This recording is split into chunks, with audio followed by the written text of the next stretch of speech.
안녕하십니까. 고신대학교 안민총장입니다. 오늘 이렇게 멋진 곳 한국교회 미래를 위한 젊은 목회자 포럼을 함께 섬기게 되어서 참 기쁘고 또 부족한 제가 초청돼서 너무 감사하게 생각합니다.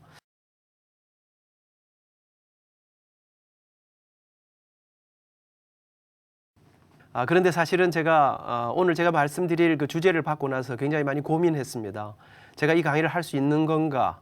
왜냐하면 제가 오늘 드릴 강의 제목이 미래 세대 목회자의 조건입니다. 저는 목회자도 아니고 또 신학자도 아니지 않습니까? 제가 어떤 말씀을 드릴 수 있을까 생각하다가 제가 할 수 있는 일들, 제가 여러분들에게 드릴 수 있는 그런 강의들을 또 함께 하고 함께 나눌 수 있으면 참 좋겠다는 생각을 가졌습니다. 저는 벌써 60여 년 동안 교회를 열심히 다녔습니다. 예배도 열심히 또 비교적 뜨겁게 또 많은 목회자들의 말씀도 많이 들었습니다. 그 긴 세월 동안 수많은 말씀 들으면서 교회 속에서 제가 자랐습니다. 25살에 고신대학 교수가 되어서 고신대학교가 고신총회가 직영하는 기독교 대학 아닙니까? 매일 경건회가 진행되고 수많은 목사님들 또 우리 학교를 경영하는 많은 목회자들과 또 교회들을 접하게 되고요. 또 뜻하지 않게 제가 여러 교회들 강의도 하고 또 집회도 하면서 많은 목회자를 뵙고 또 많은 교회들을 경험하는 그런 시간들을 제가 가지게 되었습니다. 그리고 저는 1992년부터 한국 복음주의 유학생 수양회라고 코스타에서 세계를 다니면서 우리 많은 젊은이들을 함께 대하고 그들에게 강의를 하면서 그 미래 세대를 경험하고 또 그러면서 많은 교회들을 함께 섬기면서 목회자와 교회의 모습 정말 만만치 않은 그 이민교회의 그 어려운 모습들도 또 함께 경험하는 그런 시간들 가지게 되었습니다. 더군다나 저는 요즘 이제 고신대학 총장으로 또 부총장으로 일을 하면서 우리 학교에 모여든 이 미래 세대들을 저는 고신대학이 기독교 대학으로서 정말 가장 큰 고민이 두 가지가 있다면 하나는 정말 이렇게 인구가 줄어드는 이 시기에 기독교 대학으로서의 고신대학이 존재가 가능하냐, 또 하나는 그럼 존재한다면 그 이유, 존재의 이유를 증명해낼 수 있느냐 하는 생각을 가지면서 이 학생들, 이 소중한 학생들을 어떻게 키워내서 차별화된 모습으로 키워낼 것인가, 흔들리는 세상 가운데 이들이 흔들리지 않는 삶을 어떻게 살게 할 것인가, 그리고 정말 평범한 학생들이 와서 그들이 부르심을 경험하고 그 정말 탁월한 인생을 어떻게 살게 할 것인가, 그것의 핵심이 매일 모이는 경건회를 통해서 코람데오 경건회와 경건 모임들을 다양한 모임들을 통해서 이들을 어떻게 변화시킬 것인가, 그들에게 들리는 눈을 감고 있는 그들의 눈을 띄워주는 그런 이 경건회가 어떻게 가능한가. 저희 학교에는 한 35%에서 약 40% 가까운 믿지 않는 학생들이 들어옵니다. 근데 놀랍게도 우리 교목실을 중심으로 교목실이 행정하는 곳이 아니라 목양하는 곳으로 힘을 다해 그들에게 다가가서 들리는 경건회, 깨우는 경건회, 감동 있는 경건회를 만들면서 고민했더니 그 35% 정도 가운데 나갈 때는 이 비신자들의 약 70% 정도가 복음을 받아들이고 그들의 이 신앙에 대한 변화들을 보여주는 놀라운 기록들을 보면서 그 내용들을 이 미래 세대를 대할 때 우리가 무엇으로 가야 하는가를 말씀 좀 드리면 어떨까 하는 생각을 갖게 되었습니다. 저는 34살에 부산 사익동교회 장로가 되었습니다. 그로부터 지금부터 한 23년 전 현재 우리 교회를 담임하시는 목사님께서 이제 올해 말에 은퇴하시는데요. 그 목사님을 모시러 제일 막내 장로로 선배님들의 가방을 들고 다니면서 그 청빙의 과정에 참여하였습니다. 그리고 이제 저는 23년이 지나고 우리 목사님 은퇴하시는 즈음에 이제 저는 선임 장로가 되고 또 이제 청빙위원장이 되어서 지난 한 1년여 동안 하나님이 우리 교회를 새롭게 보내시는 목회자를 어떤 분으로 모셔야 하는가, 정말 진짜 멋진 청빙을 한번 제대로 한번 해보자는 그 고민을 가지고 기도하는 가운데, 그래서 저희들 7 청빙위원 장로님들이 7사람들이 만장일치로 또 32분의 장로님들이 만장일치로 공동회 전 교인들이 98%의 찬성으로 새 목사님을 설교 한번 와서 직접 하시지 않으시고 그렇게 모시게 되었습니다. 저는 그러면서 오늘 여러분에게 또 말씀을 나누고자 하는 것은, 저는 그래서 사실은 오늘 이 이야기는 전문가로서가 아니라 평신도의 입장에서 이게 뭐 신학적이거나 목회학적이거나 성경 중심의 어떤 그런 이론적 이야기가 아니라 제가 경험했던 다소 주관적일 수 있고요, 그리고 경험적인 체험적인 현장의 말씀들을 나누는, 그래서 사실은 어쩌면 이것은 또 좀 서로가 견해가 다를 수 있지만은 제가 경험했던 그런 내용들을 중심으로 우리가 함께 나누었으면 어떨까 하는 생각으로 말씀을 나누어 보려고 생각합니다. 저희들이 사실은 이제 청빙위원회 7사람이 구성이 되고 그러면서 이제 진행을 하면서 사실은 이제 저희들이 몇 가지 여러 가지 생각을 했습니다. 그 중에 그러면서 저희들은 어떤 조건도 나이라든지 학벌이라든지 그 어떤 조건보다 하나님의 인도하심을 따라 우리가 갈 수 있으면 좋겠다는 생각들을 가지고 이렇게 이제 진행을 하는 가운데 저희들이 크게 5가지 면을 주목해야 되겠다는데 의견이 모아졌습니다. 그 첫째는 다음 세대 우리 미래의 이제 새로운 목회자를 모시면서 첫째는 설교, 두 번째는 인품, 성품, 세 번째는 그분의 지난 삶들의 사역의 열매, 그리고 네 번째는 다음 세대에 대한 마음, 준비, 이 네 가지를 중심으로 하고 다섯 번째는 사실은 저희 교회 특수한 상황에서 장로가 32분쯤 되니까 그래도 담임 목회 경험이 있으신 분이 어떨까 하는 마음을 가지고 저희들이 진행해 보았습니다. 왜 저희들이 그러면 이 5가지 주목했는지를 말씀드려 보겠습니다. 첫째로 설교입니다. 목회자에게 여러 가지 많은 중요한 게 있겠습니다만은 그 중에 그래도 가장 중요한 게 설교 아니겠습니까? 저희들이 청빙위원회를 구성하고 저희 교회 중직자들이 첫 번째 모임을 가졌습니다. 거기에 해서 제가 청빙위원장으로 여러 가지 이제 앞으로 청빙을 어떻게 하게 될 것이라는 말씀들을 드리면서 기도를 부탁했습니다. 그러면서 이제 모든 모임이 끝나가려고 해서 질의응답을 하는 시간이었는데 한 분이 일어나서 이런 질문을 하셨습니다. 우리 교회가 새로운 목회자를 모시는데 다음 세대를 준비하고 다음 세대를 생각하면서 좀 젊은 목사님을 모셔야 하지 않을까요? 그래서 제가 그 질문을 받고 이런 대답을 했습니다. 젊다는 건 뭘 의미하는지요? 정신 연령을 말합니까? 육체 연령을 말합니까?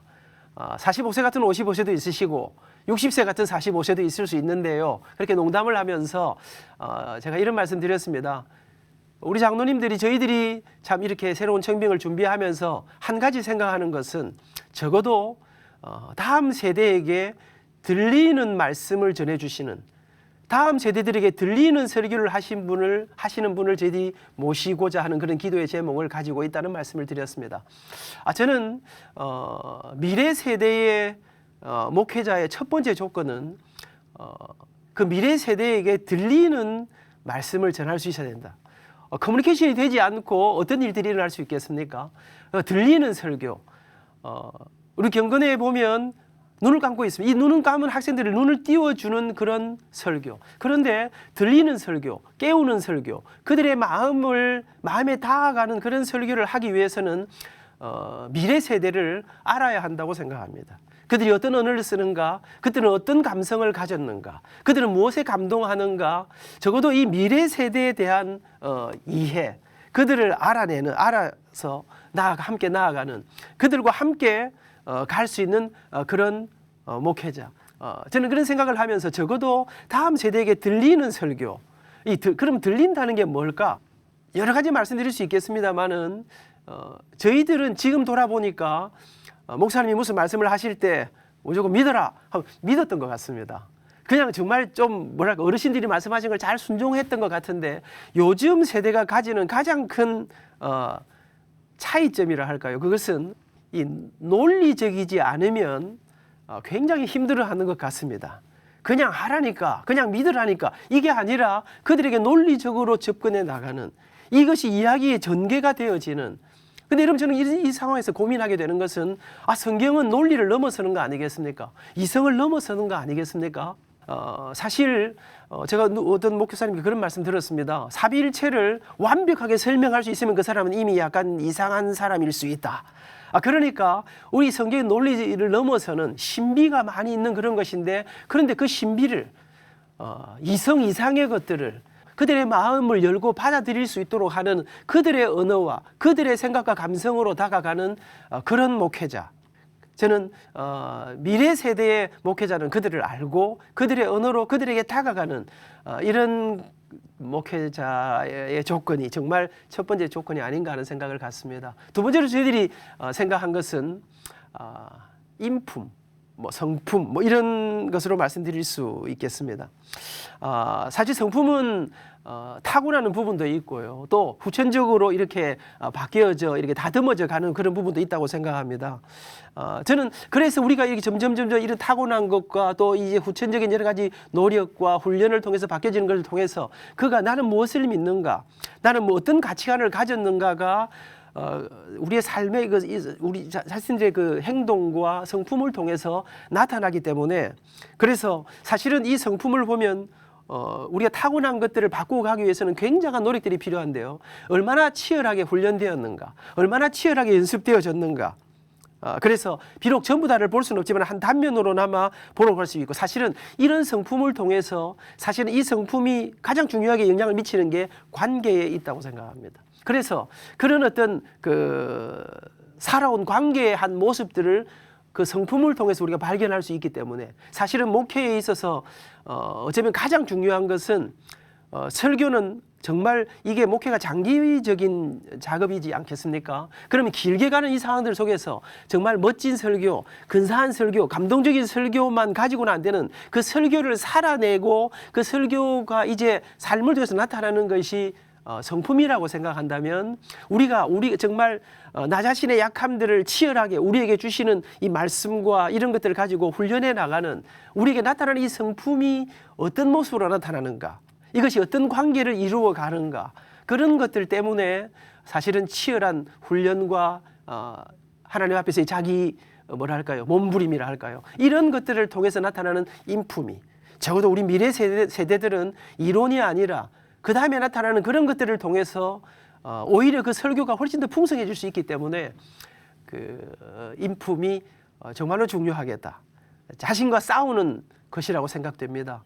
나 자신 속에 있는, 저는 저 자신과 치열하게 싸워. 저는 착한 사람이 참 좋은데 제 속에 착하지 못하는 많은 부분들과 그 치열하게 싸우면서 이렇게 어느 조금씩 다듬어져 가는, 생각이 행동을 낳고, 행동이 습관을 낳고, 습관이 우리의 이 성품, 인품을 바꾸고, 이게 뭐 어쩌면 사람의 운명까지 바꾼다, 뭐 이런 말들이 있는데요.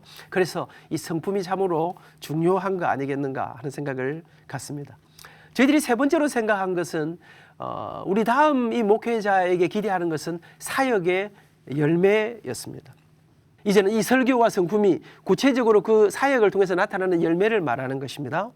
이 사역의 열매는 사실 그 열매를 보면 그분이 무엇을 지향하는가, 그분이 어떤 것들을 소중히 여겼는가, 어떤 삶을 살아왔는가를 알 수 있습니다. 사실 저희들이 좀 주목했던 것은, 저는 이 대목에서 사역의 열매라 하면 그 사역의 열매가 크냐 작으냐, 뭐 많은가 적은가, 이것도 굉장히 뭐 중요한 문제일 수 있겠습니다만은, 그러나 그것보다도 좀 더 중요하게 생각하는 것은 어떤 열매를 맺었는가 하는 것이라고 생각됩니다. 그가 맺은 그 열매를 통해서 그가 어떤 가치를 가졌는가, 무엇을 더 소중히 여겼는가, 이런 것들을 엿볼 수 있기 때문에 사실 이 사역의 열매라는 측면에서 단순히 뭐 사람이 많아진다 이런 차원이 아니라 그가 걸어온 길이, 그는 무엇을 중요시하면서 살아왔다, 그가 어떤 것에 더 큰 가치를 주는가. 저는 그래서 이 미래 세대에게 정말 기독교의 또 성도의 진정한 가치가 무엇인가, 어떤 열매로 증명해낼 것인가, 다음 세대, 우리 미래 세대들에게 이런 어떤 사역의 열매들을 통해서 그들에게 진짜 중요한 가치를, 모두가 성공을, 모두가 정상을 꿈꾸는데 적어도 성경이, 적어도 예수님이, 이 교회가 보여주는 생각하는 그 진정한 열매는, 그럼 인간의 진정한 행복이라는 것은 어디서 오는가 하는 것들을 저는 이 사역의 열매를 통해서, 그래서 저는 사실은 이 미래 세대의 목회자는 이제 본질적인 어떤 것이 가장 소중한 것인가, 어떤 것이 가장 귀한 것인가, 진짜 가치는 무엇인가를 생각하고 그 열매들을 맺어 가야 한다 하는 생각들을 가지면서, 세 번째로 정말 미래 목회자에게 정말 필요한 조건이 있다면 그것은 진짜 성경적인 열매를 맺어가는, 그 사역의 열매가 있는 그런 목회자가 돼야 되지 않을까 하는 생각을 하게 됩니다. 저희들이 목사님을 모시면서 목사님 이전에 계시던 그 교회가 조선업이 굉장히 융성한 곳이었습니다. 그랬는데 이 교회가 선교에 집중하는 그런 교회였는데 갑자기 조선업이 굉장히 어려워지면서 교회 재정이 굉장히 어려운 상황에 놓이게 되었습니다. 그랬는데 제가 알기로는 이 온 교회가, 물론 목사님 혼자 하신 건 아니겠죠. 온 교회가 그 어려운 가운데 교회가 여러 가지 재정이 많은 어려운 가운데 다른 모든 것보다 선교사님들에게 보내던 그 굉장히 그 많은 여러 가지 부담들을 다른 것은 포기할지라도 이거는 포기할 수 없다고 걸어갔던, 그리고 끝까지 그 지켜내었던 그 모습들. 저는 어떤 것에 가치를 두는가, 우리가 먼저 더 중요한 건가, 아니면 정말 이 선교사님들에게 더 귀한 마음을 주셨던가. 저는 이런 모습들을 보면서 우리가 남기는 사역의 열매, 목회자가 추구하는 가치가 무엇인가 하는 것들을 정말 그것은 아마 본질적인 문제, 우리 속에 가장 기초에 깔려야 하는 그런 가치관의 문제가 아닌가 하는 생각을 가지면서 정말 귀한 사역의 열매를 맺어가는 것이 너무나 미래 세대 목회자로서 정말 필요한 것이라는 생각을 갖습니다. 그다음 네 번째는 다음 세대를 향한 마음, 준비, 뭐 이런 것이었습니다. 저는 이 다음 세대에 대한 준비, 마음, 그 중에 1번이 제가 처음 그 설교에 대한 말씀을 드리면서도 말씀드렸습니다만은 저는 정말 목회자가 목양을 하는 그 양떼들에 대해서 좀 잘 알아야 하지 않겠습니까? 저는 이 다음 세대를 향한 마음 가운데 가장 중요한 것이 다음 세대를 잘 아는 것이라고 생각이 됩니다. 근데 제가 의외로 목회자들이 교인을, 성도들을 잘 모르시는 것 같더라고요. 제가 부총장을 할 때인데 경남 지역의 한 교회에 우리 학교 모금을 위한 고신대학교 주일을 인도하러 갔었습니다. 저녁 예배 시간에 갔는데 근데 제가 뜻밖의 가니까 목사님께서 아유 안 교수, 근데 말이야 내가 오늘 큰 실수를 하나 했는데, 그래서 무슨 실수입니까 했더니 오늘 저녁에 고신대학 주일을 한다고 안민규 부총장이 와서 이제 오늘 고신대학에 이야기를 하게 될 거라고. 그런데 오늘 저녁에 고신대학을 위해서 헌금할 거라는 이야기를, 광고를 잊어버리셨다는 거예요. 저녁에 헌금도 해주는 게 굉장히 중요한데 제 마음이 약간 뭐 그러긴 했습니다만은 그래도 예 목사님 괜찮습니다. 그냥 뭐 그러면서 또 하시는 말씀이 그래도 헌금은 합시다. 근데 밤에는 헌금 많이 안 나오는 거 아시죠? 그러시더라고요. 그래서 제가 그날 그래 헌금은 많이 안 나와도 뭐 할 말이라 좀 길게 하자. 그래서 제가 그날 한 90분 동안 학교의 이야기, 학교에 일어난 여러 가지 이야기, 우리의 꿈, 이런 복음의 빚을 갚는 선교 중심 대학으로서의 고신대학, 이런 것을 열심히 말씀을 전했습니다. 여러분 그날 헌금이 얼마나 나온 줄 아십니까? 그날 약 4천만 원의 헌금이 나왔습니다. 근데 정말 놀라는 거는 교인들이 놀라는 게 아니라 우리 교회가 그런 교회가 아닌데 목사님 놀라시고 장로님들이 놀라시더라고요. 목회자가 우리 교인이 어떨 때 획 도는가, 획 돌면 무슨 짓을 하는가, 무엇에 감격하는가, 이게 잘 모르시는 것 같더라고요. 저는 미래 세대의 목회자는 이 미래 세대가 무엇에 감격하는가, 어떤 말들이 그들의 가슴 속에 와 닿는가, 어떤 이 논리의 전개가 어떻게 가야 이 하늘의 신비를 그들의 가슴 속에 잘 전해줄 수 있는가. 저는 이 다음 세대를 향한 준비에 가장 중요한 것이 다음 세대의 언어를 알고 다음 세대의 언어를 배우고 적어도 다음 세대의 그 가슴 속에 있는 고민이 무엇인가, 이들이 느끼는 느낌이 무엇인가, 이런 것들을 정말 뭐랄까요, 체휼하고 함께 느끼고 함께 나누고 할 수 있어야 적어도 100% 다 아니라도 그들에게 함께 다가갈 수 있는 그런 이 다음 세대를 향한, 이게 사실은 우리 이 뭐랄까요, 그 권위의 시대에서 이제 탈권위의 시대로 바뀌어져 가고 있습니다. 요즘 시대 자체가 옛날에는 뭐 배불리 먹기만 하면 됐습니다. 근데 이 양의 시대에서 좀 질 좋은 시대로 바뀌었다가 이제는 이 질의 시대에서 격의 시대로, 요즘 뭐 대학병원이 말입니다. 대학병원끼리 경쟁하는 것이 아니라 특급 호텔과 경쟁하는 이런 시대를 맞으면서 저는 그런 뭐 질이 더 좋아지고 격이 있는 그것을 떠나서 저들에게 다가가려면 어떻게 해야 되는가. 그런데 그들에게 그 탈권위의 시대, 이 친구들에게 어깨에 힘을 빼고 내려갈 수 있는 이 다음 세대를 향한 마음, 그들에게 들리는, 그들에게 어떤 언어로 나아갈 것인가에 대한, 적어도 젊은이들이 꿈꾸는 게 무엇인가, 그들은 무엇에 감격하는가, 이런 것들에 대한 준비, 이런 마음이 있는, 그래서 다음 세대가 들리는 설교를 한다. 이것은 은사, 재능 이런 부분도 있겠지만 적어도 그들을 향한 하트, 마음, 그들을 배려하는 마음, 그들을 알고자 하는 그런 마음, 그런 거기를 향해 나아가는, 이것이 정말로 정말 소중하고 귀한 것이 아닌가 하는 생각을 갖게 됩니다. 저는 이 네 가지를 종합하면서 사실 미래 세대는 만만치 않습니다. 이것 말고도 정말 영적인 여러 가지 많은 우리가 변화된 그들 향해 나아가야 합니다. 그럼에도 불구하고 적어도 제 가슴 속에는 미래 세대를 향한 마음, 준비된 마음, 그들에게 내려가고자 하는 이런 마음들이 적어도 그들의 목회자로 서고자 하는 분들의 가슴 속에는 있어야 하지 않을까 하는 생각을 갖습니다.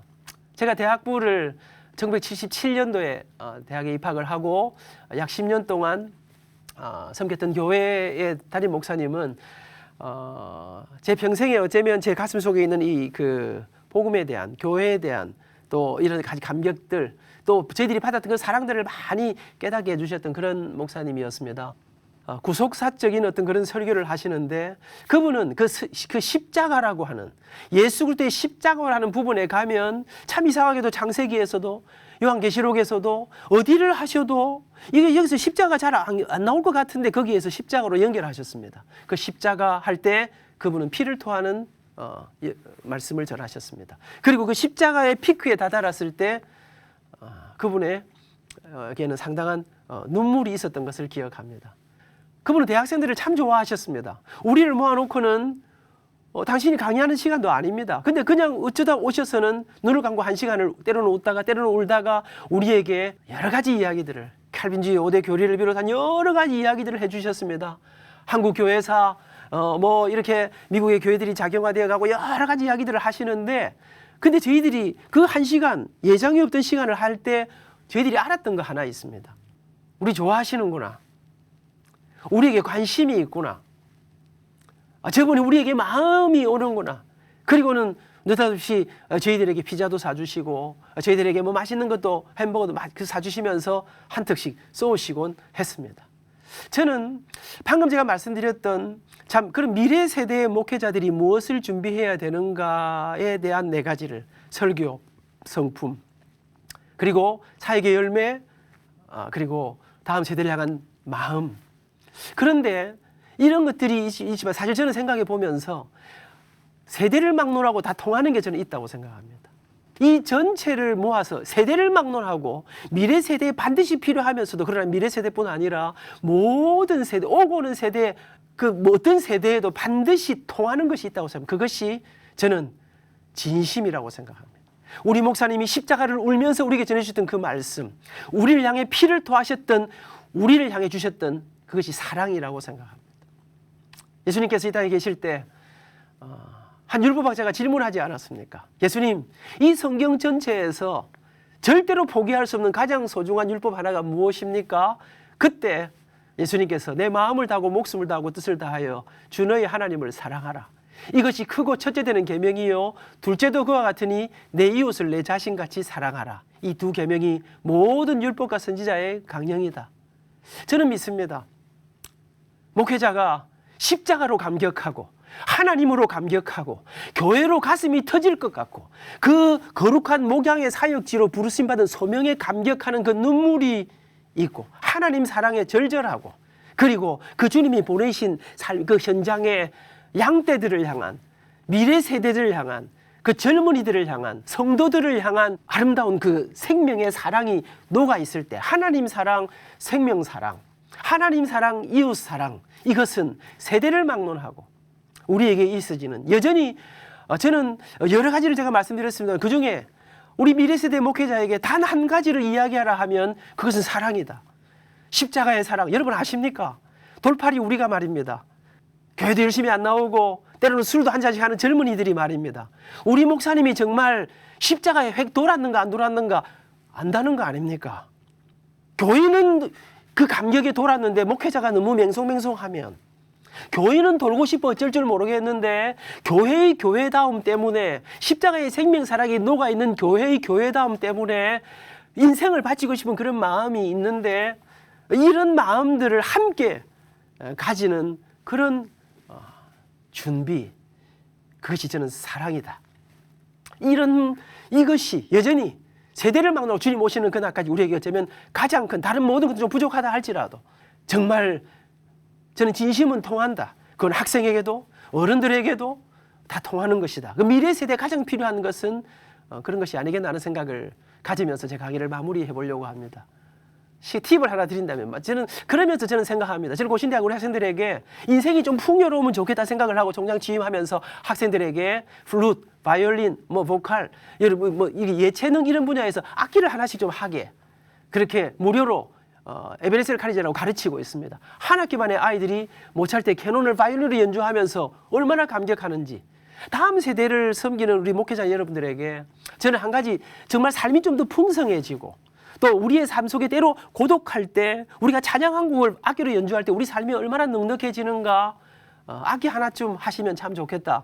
한 가지만 더 제안한다면 운동을 좀 잘하시는 운동을 하나 준비하시면 참 좋을 것 같습니다. 이제 요즘 젊은이들이 뭐 길거리 농구 이런 게 얼마나 뭐 활성화되어 있습니까? 그들과 함께 땀을 흘리는 그런 시간들. 운동을 이왕에 하실 거면 좀 젊었을 때 시작하시는 게 좋습니다. 우리 교회도 탁구를 열심히 치는데요. 탁구를 늦게 치신 분들이 굉장히 후회하는 게 있습니다. 잘 못 치면 좀 구박을 받습니다. 조금 잘하시면 굉장히 대접받습니다. 그런데 그것이 얼마나 교제나 또 삶을 풍성하게 만드는지 그런 면에서 저는 여러분들의 건강을 비롯해서 힘이 있어야 됩니다. 힘이 있어야 목회할 수 있습니다. 그 힘에는 영적인, 지적인 여러 가지 힘이 있겠지만 체력이 1번인 것입니다. 아프면 아무것도 못하는 것입니다. 이 운동을 하고 또 악기를 하나쯤 하시면서 정말 저는 목회자가 좀 행복하고 목회자가 정말 좀 더 넉넉하고 좀 더 풍성한 그런 삶을 살아야 이 풍성함이 우리 성도들에게도 전해지고 그러면 목회에 정말 큰 도움이 될 것이라는 생각을 하면서 다음 세대를 향한 많은 열매들이 우리 기성세대들에게 있습니다. 자랑스러운 젊은 목회자 여러분, 여러분의 미래에 우리 조국의 교회가 조국의 미래가 달려 있습니다. 주님께서 여러분과 함께 하심으로 정말 준비된 목회자로 미래 세대를 변화시키고 우리의 모든 염려를 불식시키고 새로 더 큰 부흥을 향해 더 아름다운 진정한 교회다운 교회를 만들어내는 그런 아름다운 사역자로 멋지고 자랑스럽게 세워질 수 있기를 축복합니다. 감사합니다.